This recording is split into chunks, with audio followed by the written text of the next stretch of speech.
Shane Watson প্রথম বল থেকে মেরে গ্যালারিতে পাঠানোর মতো ব্যাটসম্যান ছিলেন না।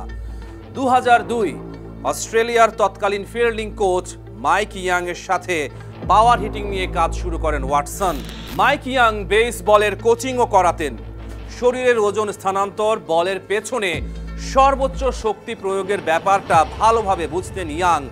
5 বছর ধরে শেন ওয়াটসন পাওয়ার হিটিং নিয়ে কাজ করেন। এই সাধনার ফল পান 2007 বিশ্বকাপে। পাওয়ার হিটিং এর জন্য কি বডি বিল্ডার হওয়া জরুরি? যত স্পোর্টস আছে এটা সায়েন্টিফিক, ঠিক আছে, এবং মানে পাওয়ার হিটিং এর জন্য এখানে আহামরি আপনার যে মাসল থাকতে হবে, আপনাকে বডি বিল্ডার হতে, it's not like that, it's all about science.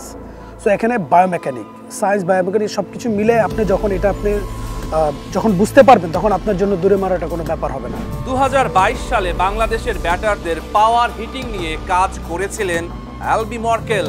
তার মতে ব্যাটিংয়ের ভিত শক্ত হতে হবে, শারীরিক সামর্থ্য বাড়াতে হবে, ব্যাটিংয়ের জন্য শক্তি কাঁধ থেকে আসতে হবে, বলের ওপর নিখুঁতভাবে চোখ রাখতে হবে, বলটাকে ব্যাটারের হিটিং জোনে আসতে দিতে হবে, এরপর সর্বশক্তি দিয়ে ব্যাট ঘোরাতে হবে।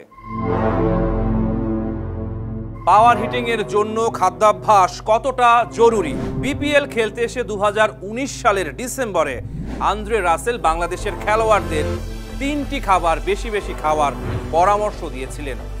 1. ডাম্পলিং বা পুডিং জাতীয় খাবার, 2. মিষ্টি আলু, 3. কলা।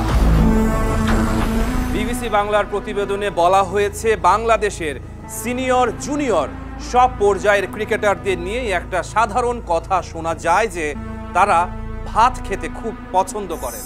ঠিক কী কারণে ভাত খেলাধুলার জন্য ক্ষতিকর?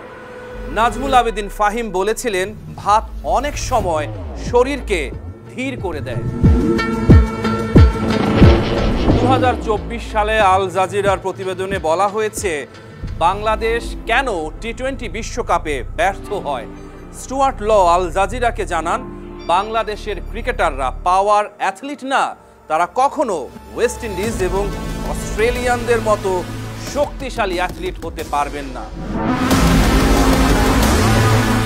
ল একটা পরামর্শ দিয়েছিলেন, যদি বাংলাদেশ 12 থেকে 16 বছর বয়সের মধ্যে ক্রিকেটারদের ভালো ডায়েট এবং শারীরিক ফিটনেসের প্রশিক্ষণ দিতে পারে, তবে বিশ্বে বাংলাদেশ একটি অপ্রতিরোধ্য ক্রিকেট দল হতে পারে।